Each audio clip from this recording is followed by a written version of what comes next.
At dahil aalis na po bukas yung aking kapatid, ay ipinagluto ko po siya ng macaroni bechamel at saka chicken biryani. So ngayon ay pupunta tayo doon at doon din po kami makikain. Last banding na namin na magkakasama ng aking kapatid. Kaya naman lahat namin ay doon na po kakain para sama-sama naman po kami ngayong gabi. Dahil bukas, madaling araw po yung alis po nila. Kaya naman tara, samahan nyo kami. At eto na nga pala yung niluto ko na pasta, macaroni, bechamel. At eto na nga siya, ayan po at naluto na po. Bale, eto naman po yung niluto ko na kanin ng biryani. Ayan. At syempre, wala nga tayong oven, kaya naman dito ko na lang po niluto ang manok na ito ng biryani dito po sa kawali na ito. Kaya naman, ayan, luto na. At yun guys, ayan, pupunta na po kami doon sa bahay nila nanay at tatay at doon po kami kakain. Ayan, papasok na po tayo. Po kami sa bahay. So yun, tara na, kain na tayo. At ayan, pinagluto ko po kayo. Ayan, yung sesi ko, paalis na yan siya bukas. Ay, kasama din yung kaibigan niya. Sa Maynila lang pala yan siya sa uwi. Ito po ay sa Damam. Kaya naman nga, yun, pinagluto ko po sila ng masarap na pagkain. So ayan, nandito na po ako sa bahay nila nanay. Hi, Ceci. Hi. Hi. Bukas, alis na siya.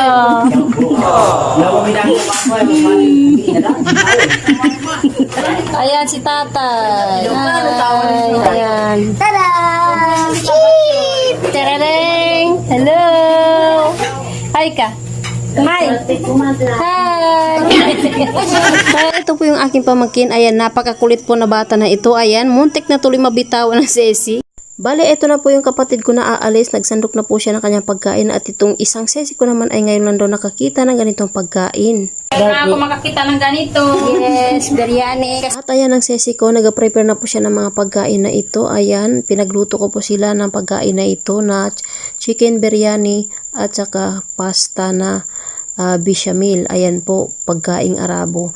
So, ayan, pinatikman ko po sa kanila ang ganitong luto. So, ayun guys, nagustuhan naman nila. Pero ang iba po dito ay hindi nila nagustuhan ang pagkain na ito na lutong Arabo. Kaya naman gustong-gusto din po nila ang pagkaing Pinoy. At ayan naman po yung aking pamangkin. Ayan, pati siya ay nagtaka din sa mga pagkain na ito. At ayan naman po yung nanay at tatay ko. At ayan naman po yung aking pamangkin nasa likod. Gustong gusto talaga niya na makuha sa video. At ayan na nga, kumakain na po yung aking mga sesi. Ayan po sila. Ayan, pinapakiramdaman po nila yung pagkain na ito. At ayan naman po yung aking pamangkin. Tingnan nyo naman, gustong gusto niya talaga na makuha talaga dito sa video na ito. At ayan naman ang nanay at tatay ko, kumakain na po sila. At ayan po. At syempre, ayan, kakain na rin po ako. Kain po tayo. So, ayan, napakasaya po na ganito na sabay-sabay kakain. At ayan po, ilang taon naman bago na naman tumaulit. So, yun guys, hanggang dito na lang muna. Thank you for watching.